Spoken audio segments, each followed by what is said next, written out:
معاہدہ لوازن ختم ہوتے ہی 10 ممالک ترکی کا حصہ بن گئے۔ معاہدہ لوازن ختم ہونے میں ابھی کتنے دن باقی ہیں؟ ترکی نے اپنا نام تبدیل کر دیا۔ 100 سالہ آزادی کا جشن منانے کے لیے ترکی میں زبردست تیاریاں۔ عمران خان کو دعوت نامہ پہنچ گیا۔ طیب اردگان کے لیے عمران خان کیوں اچانک بہت اہم ہو گئے؟ 2023 سے پہلے ترکی کا راستہ روکنے کی تمام کوششیں ناکام بنا دی گئیں۔ دنیا کی بڑی پاورز اردگان سے کچھ عہد و پیما کرنا چاہتی تھیں تاکہ عظیم سلطنت عثمان بحال نہ ہو سکے، لیکن اردگان نہ بکا نہ جھکا۔ طیب اردگان کا دنیا کو بڑا سرپرائز، 10 ممالک کے سفیروں کو ملک بدر کرنے کا حکم دے دیا۔ ترک قوم کا سر فخر سے بلند، ترک صدر جناب طیب اردگان کی اپنی قوم کو بڑی خوشخبری۔ قدرت طیب اردگان پر مہربان، ترکی میں خلافت عثمانیہ قائم کرنے کی تیاریاں۔ ترکی دنیا کی بڑی سپر پاور کہلوانے کو تیار۔ پورا یورپ کانپ اٹھا، امریکہ اور اس کے اتحادی ملکوں پر بجلیاں گر گئیں۔ ترکی کے ہاتھ بڑا خزانہ لگ گیا، بھارت کو سانپ سونگھ گیا۔ تیل اور گیس کے ذخائر رکھنے والے ممالک حیران اور پریشان۔ پاکستان، چین کی ترکی کو مبارکباد۔ ویڈیو کے آخر میں ہم آپ کو بتائیں گے کہ امریکہ نے ترکی کی دشمنی میں فرانس کو کس بڑے مشن پر لگایا تھا جو اب امریکہ بھارت کے گلے پڑ چکا۔ یورپ کا ایشیا سے رابطہ ختم۔ 2023 کا آغاز ہوتے ہی اردگان کا بڑا دھماکہ، ترک صدر کا امریکہ سمیت 10 ممالک کے سفیروں کو ملک بدر کرنے کا حکم۔ 12 گھنٹوں میں ترکی چھوڑو ورنہ جیل میں ڈال دیے جاؤ گے۔ اب ترکی میں اسی ملک کا سفیر رہے گا جو نئی سلطنت کو تسلیم کرے گا۔ ترکی یورپ کے خلاف بھڑک اٹھا۔ ترک صدر رجب طیب اردگان نے امریکہ، فرانس اور جرمنی سمیت مغربی ممالک کے 10 سفارتکاروں کو ناپسندیدہ قرار دے کر ملک بدر کرنے کا حکم دے دیا۔ فرانسیسی خبر رساں ادارے AFP کے مطابق مغربی ممالک کے 10 سفیروں نے ترکی کے خلاف مشترکہ بیان جاری کیا تھا، جس کے بعد طیب اردگان نے اپنے وزیر خارجہ کو حکم دیا کہ ان 10 سفیروں کو جتنی جلدی ممکن ہو ناپسندیدہ قرار دیا جائے۔ یہ اصطلاح کسی بھی شخص کو ملک بدر کرنے سے پہلے استعمال کی جاتی ہے۔ جن ممالک کے سفیروں کو ملک بدر کرنے کا حکم دیا گیا ان میں امریکہ، Canada, Germany, France, Denmark, Finland, Holland, New Zealand, Norway اور سویڈن شامل ہیں۔ انہوں نے ان افراد پر نامناسب ہونے کا الزام لگاتے ہوئے کہا کہ یہاں سے چلے جانا چاہیے جب وہ ترکی کو نہیں جانتے۔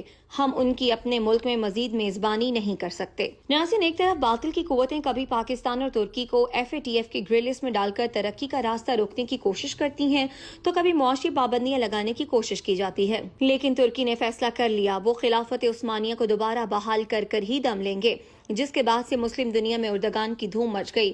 قدرت ترکی پر مہربان ہو گئی۔ ترکی کے صدر رجب طیب اردگان اسی ہفتے اعلان کر چکے ہیں کہ وہ جمعے کے روز اپنی عوام کو ایک بہت بڑی خوشخبری سنائیں گے، اور اس جمعے کے روز جناب طیب اردگان نے انتہائی خوشی کا اظہار کرتے ہوئے اپنی عوام کو یہ خبر دی کہ اللہ نے ان کے ملک پر خاص عنایت کرتے ہوئے گیس کا ایک بڑا ذخیرہ ملک کی ترقی کے لیے کھول دیا۔ بحر اسود سے دریافت ہونے والی یہ قدرتی گیس 2023 تک عوام کو دستیاب ہوگی۔ ترکی کے صدر طیب رجب اردگان نے حال ہی میں بحر اسود میں ترک ساحل کے قریب قدرتی گیس کے ذخائر دریافت کرنے کا اعلان کرتے ہوئے کہا کہ ایک طویل عرصے سے ترکی گیس کی تلاش کا کام جاری رکھے ہوئے تھا۔ سن 2023 تک ترکی وہاں سے گیس نکال کر استعمال کرنا شروع کر دے گا۔ ناظرین، ترکی کے گیس کی تلاش کرنے والے جہاز فاتح نے بحر اسود میں 11.3 خرب کیوبک فٹ قدرتی گیس کے ذخائر دریافت کر لیے۔ ان کا کہنا تھا کہ یہ ترکی کی تاریخ میں قدرتی گیس کی سب سے بڑی دریافت ہے۔ بحر اسود کے اطراف کے خطے میں قدرتی گیس ملنے کے بہت امکانات تھے اور وہ کئی سال سے گیس کی تلاش کا کام جاری رکھے ہوئے تھے۔ 8 بار تلاش کی کوشش ناکام ہوئی اور 9ویں بار وہ گیس کو دریافت کرنے میں کامیاب ہو گئے۔ ناظرین، ترک صدر طیب اردگان کے اس بڑے ذخیرے کی دریافت کو قدرت کا ایک خصوصی عطیہ قرار دیا۔ بحر اسود کے قریب صوبے میں گیس دریافت ہونے والے علاقے میں ٹیونا 1 ذخیرے کی ٹیسٹنگ، جائزہ اور انجینئرنگ تصدیق کے تمام مراحل مکمل کر لیے گئے ہیں اور اب اس منصوبے کو سکاریا گیس فیلڈ کا نیا نام دیا گیا۔ انہوں نے کہا کہ پہلے مرحلے میں دریافت ہونے والے ذخائر کا یہ واحد خطہ ہے جو قدرتی وسائل سے مالا مال ہے اور انشاءاللہ یہ ابتدا ہے۔ ابھی ہمیں پوری امید ہے کہ ہمیں وہاں سے تیل کے ذخائر بھی ملیں گے۔ ترکی کو بحر روم سے بھی مزید خوشخبریاں متوقع ہیں۔ انہوں نے گیس اور تیل کے مزید ذخائر کی تلاش جاری رکھنے کا اعلان کرتے ہوئے کہا فاتح اور یوریز ڈرلنگ جہازوں نے بحر اسود اور بحر روم میں گہرے پانی میں 9 مقامات پر ڈرلنگ کی ہے۔ ہم اپنے ملک کی توانائی کے مسئلے کو مکمل طور پر حل کرنے کے لیے پرعزم ہیں۔ بحری جہاز فاتح سے لائیو لنک کے ذریعے ترکی کے وزیر خزانہ نے ان ذخائر کی دریافت کو ترکی کے لیے ایک نئے دور کا آغاز قرار دیتے ہوئے کہا کہ اسے ترکی کی معیشت مستحکم ہوگی۔ ناظرین، امریکی جیولوجیکل سروے کے مطابق خطے میں لیونٹ تاس میں 3.5 ٹریلین مکعب میٹر قدرتی گیس اور 1.7 بلین بیرل تیل کا ذخیرہ ہے۔ ترکی کے ماہرین نے بحر اسود کے قدرتی گیس کے ذخائر کی دریافت کو ملک کی معیشت کے لیے مثبت قرار دیا۔ ترکی میں موجودہ سالانہ قدرتی گیس کی کھپت لگ بھگ 44.9 بلین مکعب میٹر ہے، اور اس کا مطلب یہ ہے کہ اس دریافت سے ملک کی توانائی کی تقریباً 7 سال کی ضروریات پوری ہو سکتی ہیں۔ ترکی کے انرجی اکانومی ایسوسی ایشن کے چیئرمین پروفیسر گورکن کمباروگلو نے دعویٰ کیا، 3 سال میں گیس کا استعمال شروع کرنا حقیقت پسندانہ ہے۔ مجھے یہ بھی لگتا ہے کہ مزید بھی ذخائر دریافت کیے جائیں گے۔ ناظرین، اگر ہم خطہ ارض پر نظر دوڑائیں تو ہمیں امت مسلمہ ٹوٹ پھوٹ کا شکار نظر آتی ہے۔ امت مسلمہ میں ہمیشہ قیادت کا بحران نظر آیا۔ ان کی قیادت کے لیے کئی ممالک نے کوشش کی، لیکن بری طرح ناکام ہوئے۔ دنیا بھر کے مسلمانوں کو متحد رکھنے کے لیے آرگنائزیشن آف اسلامک کارپوریشن کا قیام بھی عمل میں لایا گیا، لیکن یہ آرگنائزیشن بھی بڑوں کے مفادات کے لیے استعمال ہونا شروع ہو گئی۔ اس وقت امت کا یہ حال ہے کہ اس کی قیادت کرنے کے لیے کئی ممالک میں کشمکش جاری ہے۔ ترکی، سعودی عرب اور ایران مسلمانوں کی قیادت کرنے کی خواہش رکھتے ہیں۔ ترکی، جس میں سن 2002 سے طیب اردگان اور اس کی جماعت کی حکومت ہے، وہ اسلامی دنیا کی قیادت کی خواہش کا کئی بار اظہار کر چکی ہے۔ ناظرین، صدر اردگان نے کئی بار کہا کہ ترکی واحد ملک ہے جو عالم اسلام کی قیادت کر سکتا ہے۔ یہ ظاہر ہے کہ جب اردگان یہ کہتے ہیں تو ان کے ذہن میں سلطنت عثمانیہ کی میراث ہوگی۔ سلطنت عثمانیہ جو سوویت یونین سے بڑی تھی، یہ 22 ملین مربع کلومیٹر پر پھیلی ہوئی تھی۔